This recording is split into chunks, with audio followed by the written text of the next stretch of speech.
ठीक है डन।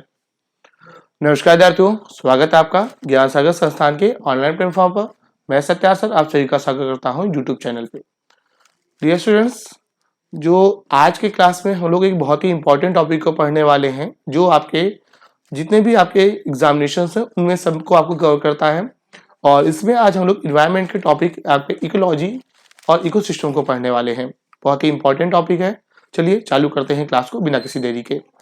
तो यहाँ पर आपका देखिएगा, यहाँ पर किसके बारे में आपसे बात हो रही है? इकोलॉजी एंड इकोसिस्टम के बारे में।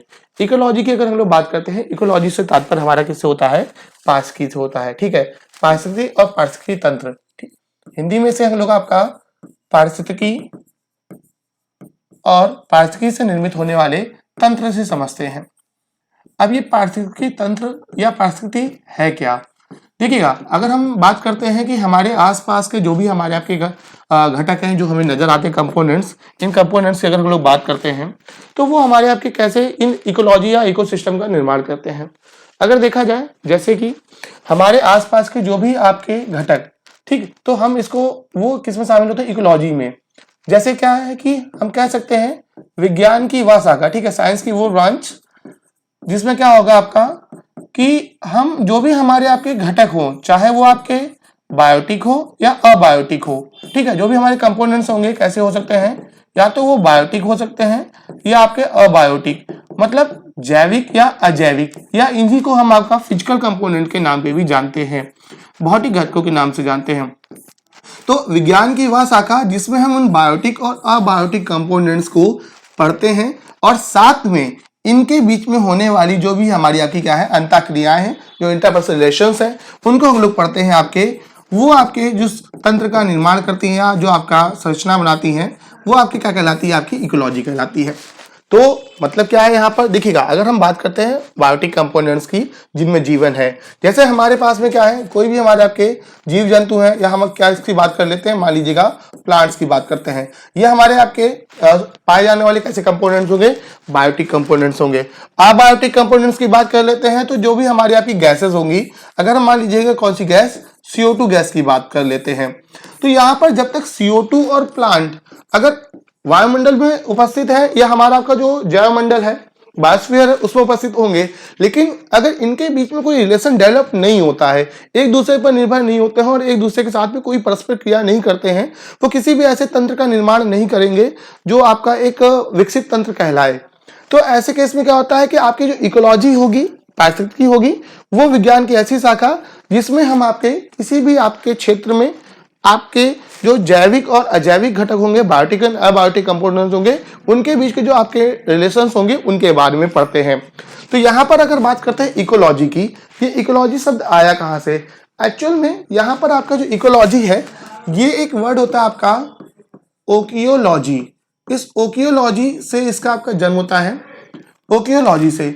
अब ये ओकियोलॉजी वर्ड की बात क्या होती है? देखो यहाँ पर ये आपके दो वर्ड्स होते हैं, आपका एक होता है आपका ओकियो प्लस लागोस, ठीक। तो यहाँ पर ओकियो का अर्थ होता है आपका जो निवास करने योग्य स्थान होता है। निवास करने योग्य स्थान मतलब जहां कहीं भी आप रहते हो। अब रहने वाले, निवास करने वाले स्थान के साथ में क्या होगा? जो आपका हैबिटेट होगा, उस हैबिटेट के साथ में किसी भी एनिमल की, किसी भी प्लांट की कोई ना कोई कंडीशंस होंगी, चाहे वो एटमॉस्फेयर के बेस पर हो, चाहे वो आपके किसी भी अदर बेसिस पे हो। तो ऐसे में वहां पर जो आपका इंटरपर्सनल रिलेशन डेवलप होता है, एक आपका संबंध बनता है, वो हमारे किसके रूप में जाना जाता है? आपका इकोलॉजी के रूप में। अब लॉगोस मतलब क्या होता है? आपके अध्ययन की शाखा। तो यहां से एक वर्ड बनता है, ओकियोलॉजी वर्ड बनता है। तो यहां पर आपका ये ओकियोलॉजी वर्ड का प्रयोग की बात करते हैं। ये सबसे पहले किसने किया था? ये ओकियोलॉजी वर्ड की बात प्रयोग करते हैं, सबसे पहले किसने किया था? अर्नेस्ट हैकल ने किया था। इस शब्द का प्रयोग सबसे पहले अर्नेस्ट हैकल थे, इन्होंने किया था 1869 में, ओकियोलॉजी के नाम से किया था। तो ओकियो प्लस लॉगोस ये दो वर्ड से आपके बनते हैं। तो विज्ञान की फिर से वही आपकी साइंस की वो ब्रांच जिसमें हम लोग क्या करते हैं, आपके किसी भी आपके एरिया के जो हमारे बायोटिक और अबायोटिक कंपोनेंट्स होंगे, उनके बीच के जो हमारे रिलेशंस होते हैं उनको पढ़ते हैं। वो आपका क्या कहलाता है? आपका इकोलॉजी कहलाता है। अब इसी इकोलॉजी के बेस पर जो पूरा एक सिस्टम क्रिएट होता है, वो हमारा क्या कहलाता है? आपका इकोसिस्टम। इकोसिस्टम में हमारे जो भी आपके जैव मंडल, जैवमंडल की अगर हम लोग बात करते हैं तो मतलब कि आपका जो बायोस्फीयर होगा, इस बायोस्फीयर में हमारे पाए जाने वाले जो भी आपके कंपोनेंट्स होंगे जो एक सिस्टम का निर्माण करेंगे, वो आपके क्या कहलाते हैं, हमारे आपके उस सिस्टम को ही हम लोग क्या बोलते हैं, इकोसिस्टम बोलते हैं। इस इकोसिस्टम की अगर बात करते हैं, अर्नेस्ट हैकेल ने इकोलॉजी वर्ड दिया था और इकोसिस्टम वर्ड का प्रयोग किया, इसने किया था सबसे पहले एजी टांसले। ठीक है, एक व्यक्ति हैं एजी टांसले, इन्होंने कौन सा वर्ड दिया है आपका, इकोसिस्टम का। तो यहां पर आपको दो अलग अलग वर्ड्स को याद रखना है।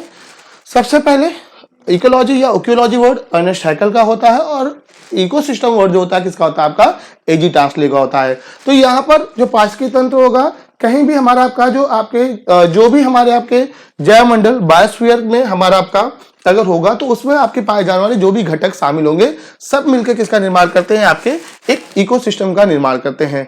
अब इस इकोसिस्टम में होता क्या क्या है, इकोसिस्टम के अंतर्गत में आपके जो भी हमारे आपके जैवमंडल के तत्व, जैसे आपका वायुमंडल, ठीक है, एटमॉस्फेयर है या लिथोस्फेयर है, आपका स्थल मंडल है, जल मंडल है, ये सारे आपके शामिल होते हैं। इनकी संरचनाएं, इनके जीवों के मध्य आपस की परस्पर क्रियाएं और इनके आपस में जो भी आपके तंत्रों का निर्माण होगा, वो सारे के सारे इकोसिस्टम में आते हैं। सबसे बड़ी बात, ये जो इकोसिस्टम होता है, ये आपके लिए बहुत इंपॉर्टेंट पॉइंट क्या है, ये एक आपका खुला तंत्र है, ओपन सिस्टम है। ठीक है, ये एग्जाम में क्वेश्चन कई बार पूछा गया है और पूछा भी जाता है।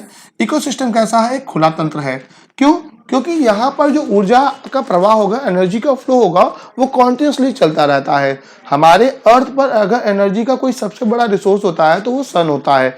तो सन की वजह से क्या होगा, आपका जो आपको एनर्जी कॉन्टिन्यूसली मिलती रहती है, ओपन सिस्टम होने की वजह से वो एक स्टेप से या एक लेयर से या एक आप बोल सकते हो पार्ट से दूसरे पार्ट तक क्या होती रहती है, ट्रांसफर होती रहती है। ओपन सिस्टम होने का सबसे बड़ा बेनिफिट यही है। इसके अंतर्गत में हम लोग आपके एक नियम को पढ़ते हैं आगे चल के, लिंडमान का 10% का नियम कहलाता है, जिसमें आपका बताया जाता है कि आपका एक स्तर से दूसरे स्तर तक आपका ऊर्जा का ह्रास होता है और दूसरे स्तर तक केवल 10% ही ऊर्जा पहुंचती है। तो वो लिंडमान का नियम होता है, वो आगे पढ़ने वाला टॉपिक है। तो यहाँ पर हमारा आपका इकोलॉजी और इकोसिस्टम, ये दो छोटी छोटी सी चीजें हैं। एजी टांसले और अर्नेस्ट हैकेल दोनों को याद रखिएगा। अगर बात करते हैं किसकी, हम लोग आपके इकोलॉजी की, तो इकोलॉजी के हम कंपोनेंट्स के देखते हैं, ठीक है, या इकोसिस्टम के कंपोनेंट्स को देखते हैं। कंपोनेंट्स ऑफ इकोसिस्टम को हम लोग दो पार्ट में बांटते हैं।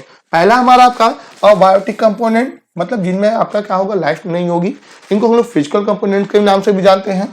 दूसरा हमारे आपका कौन सा होता है, बायोटिक कंपोनेंट्स, जिनमें हमारा आपका लाइफ होगी। ठीक है, अब यहाँ पर अगर हम बायोटिक कंपोनेंट्स की बात करते हैं तो इनको भी हमने तीन कैटेगरी में बांट के रखा है।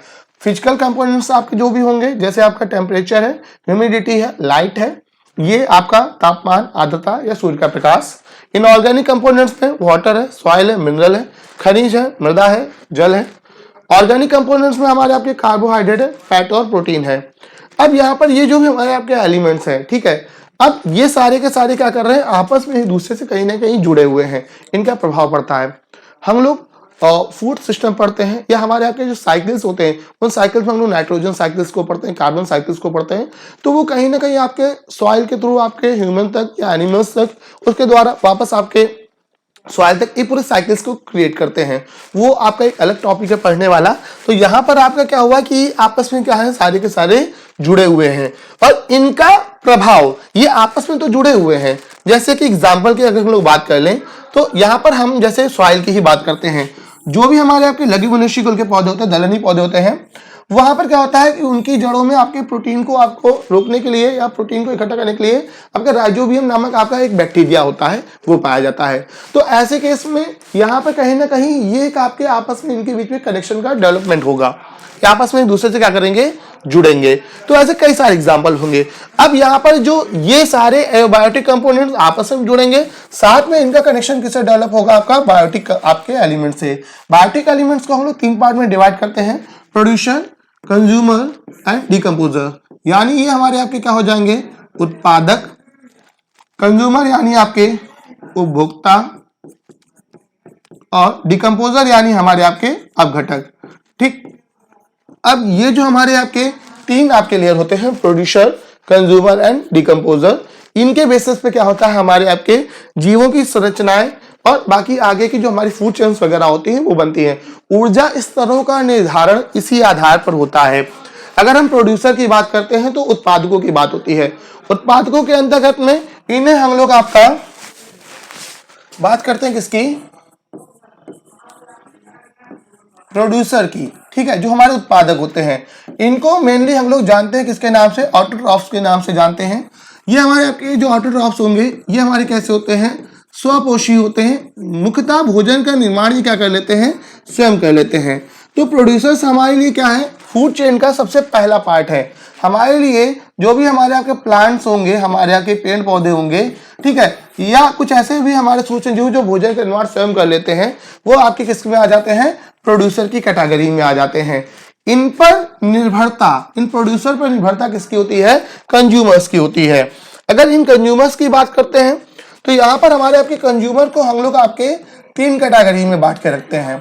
कंज्यूमर की अगर बात करते हैं तो ये 3 कैटेगरी कौन कौन सी, पहला आपका प्राइमरी, ठीक, दूसरा आपका सेकेंडरी और तीसरा आपका टर्सरी, ठीक है। तो ये हमारे आपके 3 आपके कैटेगरीज हो जाएंगी, primary, secondary and tertiary. Primary में मेनली आपके हम लोग उन उपभोक्ताओं को रखते हैं जो शाकाहारी होते हैं, हर्बीवोरस होंगे। सेकेंडरी में हमारे आपके कैसे होते हैं, मांसाहारी यानी कार्निवोरस। और टर्सरी में हमारे कैसे आपके सर्वाहारी यानी ओमनिवोरस। और इनके बाद में फूड चेन में सबसे लास्ट में हमारे आपके कौन आते हैं, अब घटक आते हैं, डिकम्पोजर्स आते हैं, जो स्कैवेंजर्स होते हैं आपके, वो आते हैं। अब यहाँ पर इसी के बेस पे आपकी फूड चेन का फॉर्मेशन होता है, निर्माण होता है। अब इसी सब में क्या होता है कि आपका जो जीवों की संरचनाएं होती हैं, जीवों का पद्धतियां होती हैं, उनके आपके एक तंत्र का निर्माण होता है, उसी के बेसिस पे बहुत सारी चीजें बनती हैं। जैसे आपका इकोलॉजिकल निशे यानी पारिस्थितिकी कर्मता। ये पारिस्थितिकी कर्मता एक अलग टॉपिक है पढ़ने के लिए, इसको भी हम लोग पढ़ेंगे, ठीक है। तो यहाँ पर क्या होगा कि हमारे लिए अभी के लिए देखने वाला टॉपिक छोटा सा रहा कि क्या है आपका पारिस्थितिकी क्या होती है और पारिस्थितिकी तंत्र क्या होता है, यानी इकोलॉजी क्या है, यानी इकोसिस्टम। फिर से एक बार हम लोग जल्दी से देख लेते हैं। इकोलॉजी हमारी विज्ञान की वो शाखा जिसके अंतर्गत में हम लोग आपके जो बायोटिक और अबायोटिक कंपोनेंट से बनने वाले एक ऐसे सिस्टम का अध्ययन करते हैं जो आपस में दूसरे से क्या हो, जुड़े हो, एक दूसरे पर निर्भर हो। जब तक इनके बीच में कोई कनेक्शन डेवलप नहीं होगा तब तक किसी भी आप इकोसिस्टम या इकोलॉजी की आप कल्पना सही से नहीं कर सकते हैं। यदि आप हैं और आपके बगल में कोई पेड़ रखा है तो दोनों में जब तक कोई कनेक्शन नहीं है, आप एक दूसरे से जुड़ नहीं रहे किसी भी प्रकार से, तो ऐसे कोई सिस्टम नहीं क्रिएट होगा। तो यहाँ पर हमारा आपका पारिस्थितिकी तंत्र में क्या होगा, बायोटिक और अबायोटिक कंपोनेंट जो भी होंगे आपका, वो एक दूसरे से क्या करते हैं, जुड़ते हैं, अंतःक्रियाएं रखते हैं। और इससे बनने वाला जो हमारा आपका तंत्र होगा वो पारिस्थितिकी तंत्र होगा। ये आपके जैवमंडल में उपस्थित जितने भी हमारे बायोस्फीयर में उपस्थित जितने भी हमारे आपके घटक होंगे, कंपोनेंट्स होंगे, उनको शामिल रखेगा। और ये कैसा होगा, हमेशा ओपन सिस्टम होगा। अगर बात करते हैं इसके इकोसिस्टम की, तो ये आपके किसके द्वारा दिया गया था, वर्ड एजी ट्रांसले द्वारा। और इकोलॉजी शब्द की बात करते हैं तो किसके द्वारा था, आपका अर्नेस्ट हैकेल के द्वारा, ठीक है। तो ये आज की क्लास हम लोग इतनी ही रखेंगे। उम्मीद है आपको ये टॉपिक थोड़ा सा है, छोटा सा समझ में आया होगा, बेसिक टॉपिक है। और इसके बाद में हम लोग फिर अगली क्लास में मिलते हैं नए टॉपिक के साथ में। तब तक के लिए धन्यवाद।